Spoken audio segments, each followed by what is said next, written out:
Well, hello. Kind of a weird angle, but hopefully you can see my face all right. The sun is shining. It's a little less warm outside. My backyard looks like a tornado went through it. There's leaves everywhere.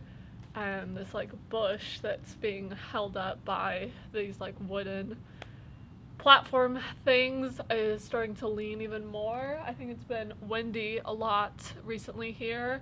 So yeah, I've never seen the backyard like this, to be honest. It's very unkempt.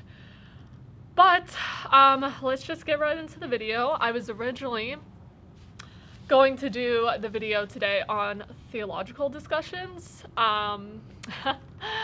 And then I watched Jordan Taylor's video. I haven't watched his videos recently, but I saw the title and it said like 3 rough things happened recently, although I only talked about 2 of them, so I don't know what the third one was. But he was basically talking about his grandfather dying and then his dog dying, and I started crying the way that he was just being so raw and so open with his grief and his pain.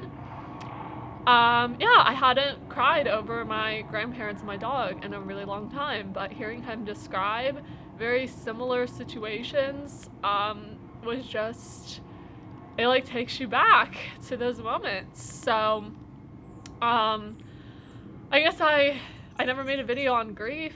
I don't think, at least. I know I did one on heartbreak, but I wanted to talk about my grandparents' death and grief. If I already made a video, then oh well, here's another one.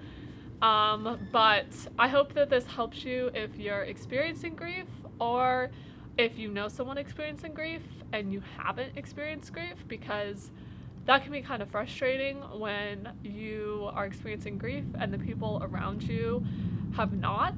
And yeah, so I honestly get kind of excited when people experience grief for the first time, because it's so special, it's so unique, and like there's so much growth that comes out of it. And it's very human, and I think it just grows your testimony and your ministry opportunities to sit with other people and to just understand the harsh realities of life. So yeah, my grandmother died about 2 years ago. That was the most recent death that I had to deal with. And it's been kind of a whirlwind. I'm theoretically up for another death every 2 years. Around December or January, someone dies. So yeah, I don't know. My grandparents are really old. I feel like they could be next. I don't know if it would be my grandfather or my grandma, or both at the same time, or someone else, but I feel like a death is upon me. It's just, they're old. So just like mentally preparing myself for that again. Every time you go through a death, it's different, because every circumstance is different and where you're at in life is different, and your relationship with them. But with my grandma, it was the first time that I had been with someone when they're dying, because with Biscuit, I was there up until the very last minute, and after they gave him the first shot, which like kind of put him to sleep, and then the second one, which like is what killed him, I wasn't there for the second one. I couldn't be. I literally just like left the vet. It was like 3 a.m. in the morning, and I just walked down the street, and my mom picked me up, and I had her drive me to the beach. I didn't even go back to like see my dad. It was a mess. And the kicker is, I had to leave for Ireland the next day. So I knew that me leaving for Ireland probably meant I was never going to see my dog again, because he was really old, and I was gonna be gone for so long. So I was like mentally preparing for me to like say goodbye to him, but I didn't know I would have to like say goodbye to him, which honestly really thankful for that I got to be there for his death and I didn't have to get a phone call from my parents and have to deal with that trauma while in Ireland. I'm glad that like I dealt with it before I left, even though it was like literally right before I left. I went back home and I had to pack for Ireland, and then I went to Ireland, and it was like grief was on pause with my dog because I was in a different place. I didn't have to be around the house and him not be here. So when I came back, like 8 to 9 months later, because I went straight from studying abroad to working at a summer job, that's when I really started to grieve my dog. And then around this time is when my grandma, that summer, was moved into like an in-house care facility because she had dementia and she was in a wheelchair, and it was just not working out doing the caregivers at her house. So then we had to like, that summer / fall, my dad and his sisters were going through the stuff and partitioning it off amongst them, and I wasn't a part of any of that. And then like grieving my grandma's death before she actually died was really terrible because it was like, I feel like she's already dead because we're going through all her stuff, we're selling the house, and she has dementia, so she's not even herself. She doesn't even really know who we are, where she is, or what's going on. So that was really weird. That went on for another year, and then she passed. And like I said, I was able to be with her. It was on Christmas that we got the phone call. My mom woke me up at like 7 in the morning. Wake up, Graham's dying, we have to go right now. It's like, what? Like that is like the worst. That's one of the worst ways to be woken up, other than like your house is on fire or something. And we went, and she held off for her daughter to come from up north. At least that's what we figured, because she was on track to die that day, and then she plateaued. So we went home, and then we went back again in the morning, knowing that she was probably going to pass that day when Sharon was there. And then I decided to go to work. Yeah, because it's like holidays and I was working at REI. This was my first year at REI. But, like I knew that they would be understanding. They said like, you don't have to come in today. But, I wanted to, because I got home after she passed and we like kind of dealt with everything, and I was just like, I don't want to be here right now. Like, even though that probably would have been better for me, because I was like on the verge of tears, crying the day after Christmas at REI, when, you know, it's like retail craziness. But I just didn't want to be at home. And because after my grandfather died, how we found out my grandfather died was like another like jarring situation. I mean, when is it not jarring when you find someone's dying? But we were in San Diego. This was my senior year of high school, and I was with my other grandparents, with my mom and dad. Again, like around the Christmas time. My grandma actually died 4 years, almost to the day of my grandfather. She died 1 day earlier than my grandfather, so that's really eerie. It's like she knew. But with that one, I had never experienced grief before with my grandfather. I had an uncle that passed away when I was like 11, but I was never really close with him, and I more so like watched that from the outside looking in, and I was so young. So I saw like my mom and my aunt and things like that go through grief, but it wasn't like personal to me.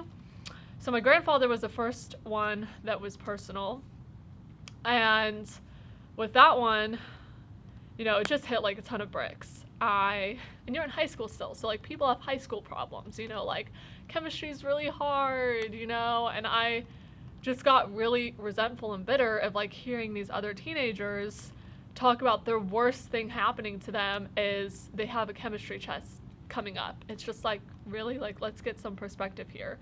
So I kind of pulled away from the youth group at my church just because it felt very trivial to what I was going through, and I leaned more into Crew High School and was getting like discipled by Jessica, who I still consider like a mentor / friend now. She's been a really big blessing in my life and walk with the Lord, but yeah, I needed something a little bit more deep and intimate. So that was the first time experiencing grief. I definitely like, it was just like a lot. I kind of numbed myself with TV. and just was kind of like cruising on by. And yeah, I was just really emotional, like having to go to Alabama for the first time. That's where my grandfather was from and wanted to be buried in the family plot cemetery. And I, never had been to Alabama. I was meeting like relatives that I didn't know. And that's what's hard is like a funeral, at least, I was probably the youngest. And so I hadn't been to funerals before.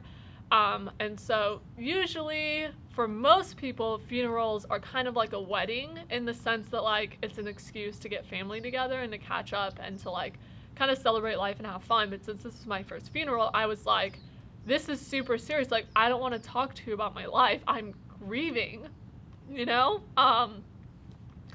And so I was in a much better place for my grandma's funeral because I had gone through this before. Like, it was, not my first rodeo.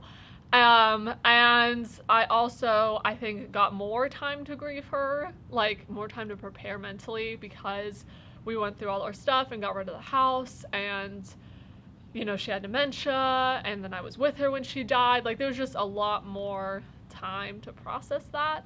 There were still like hiccups along the way because there always is, but it wasn't as much of an emotional train wreck. Like with my grandfather dying, I couldn't even go in for his like wake and viewing because I was such a mess. I just was out on the lawn just like pacing, like listening to this one song that I still remember because songs I attach to moments and like feelings. And so yeah, that was the whole thing, and no one around me had really experienced grief, so that was really difficult.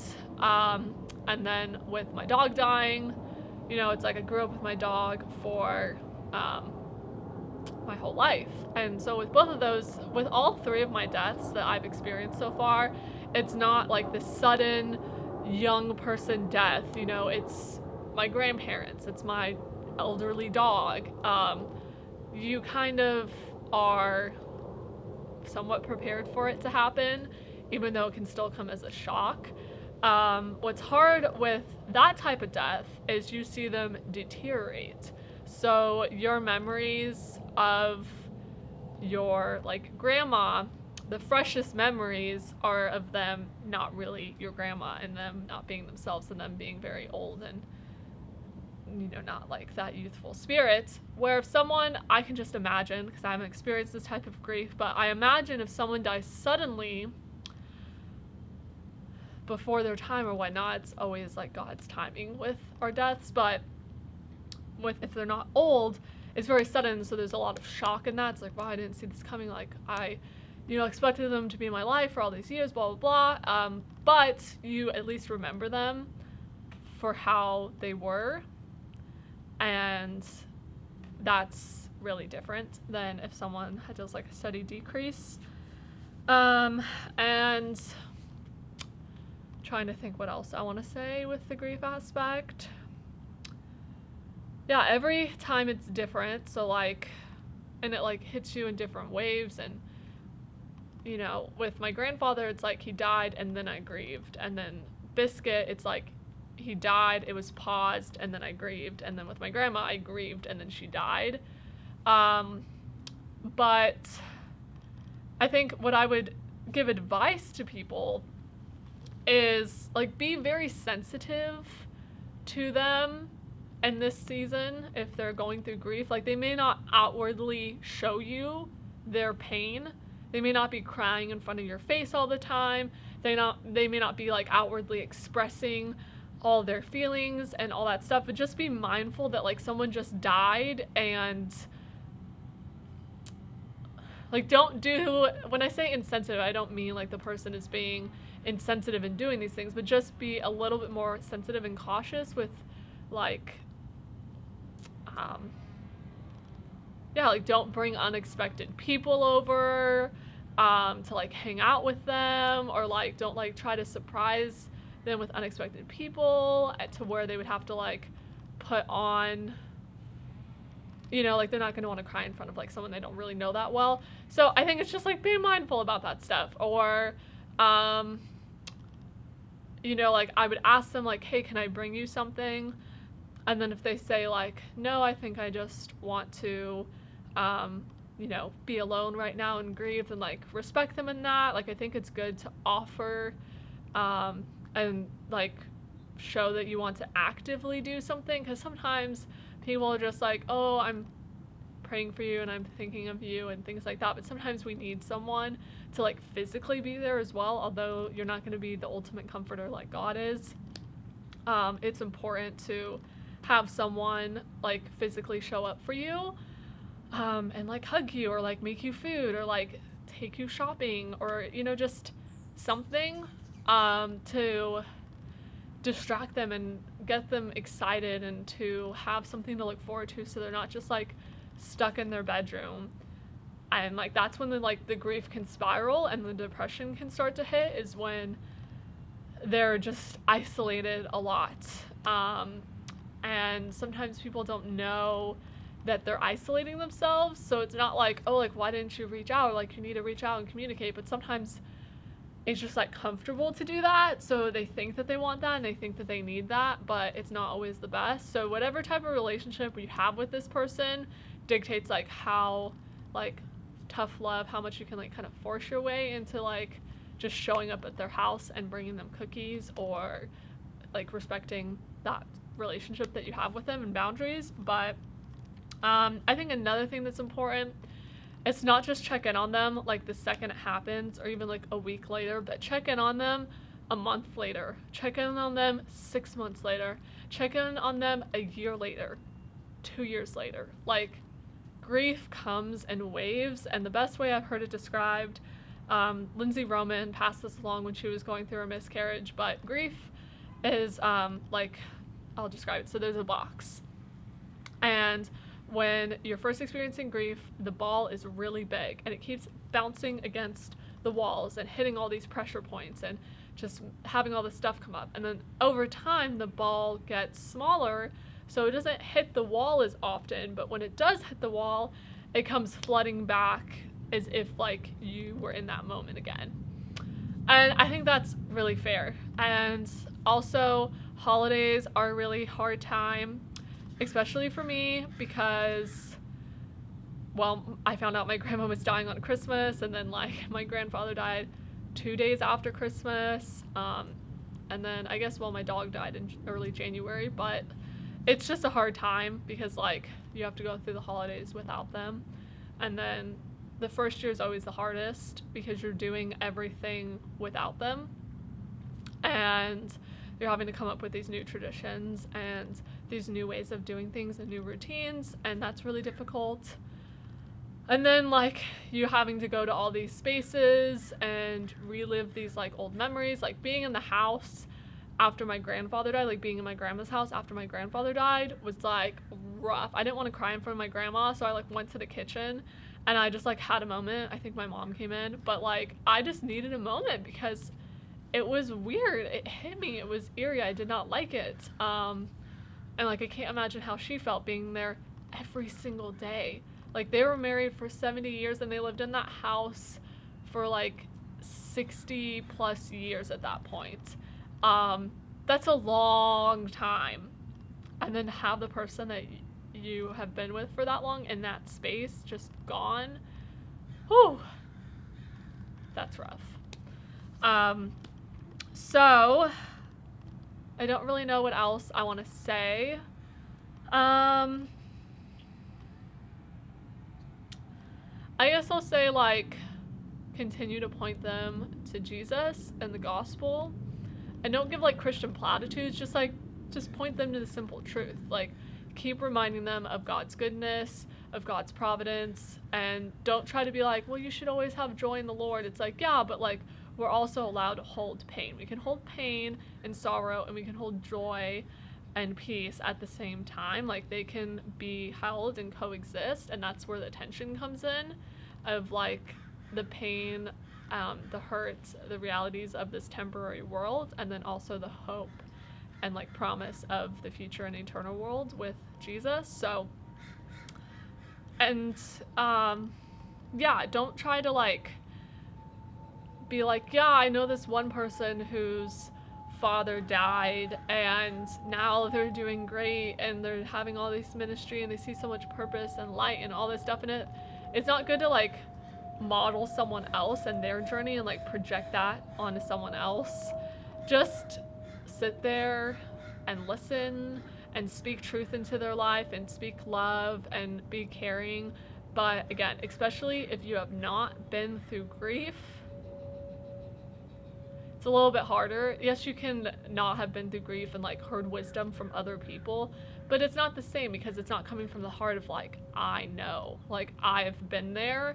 I know exactly what you're thinking and feeling and all the emotions, and like I am on the other side of this now and I know you will too. I just think there's just a little bit of like a nicer comfort to the person. So still be there for them and stuff like that, but try to get them plugged into someone else as well who also has walked that journey. But then also, I guess I'm contradicting myself in the fact that just because you haven't walked through something doesn't mean that you can't speak into someone's life and you can't like offer wisdom and like biblical truth. And it's important for you to walk with them in it. So like if you go through it, you can kind of know how it goes and then also help other people as well. There's just a balance. Like married people need to actively sit with single people and not just project them onto their other single friends that they know. Because yeah, it's just balance. Single people can speak into married people's lives and married people can speak into singles' lives, and you don't have to just be married and single speaking into each other's lives, because then you just like get in this like echo chamber, which is not healthy. That's a different topic for another day. Okay, well, it's been 22 minutes now. I think I'm gonna go. There's my grief story. I hope I helped you or encouraged you in any way and gave you insight into the many different ways that you can grieve and the different ways that it can look for different people. And my hair was all tangled the whole time. That's unfortunate. Next week, or whenever I sit down to film, I will talk about theology, unless God prompts me to talk about something else, like he clearly did today. If I remember, I'll link the Jordan Taylor video because it's really good. Yeah. God bless you all. Bye. Wait, what's asleep?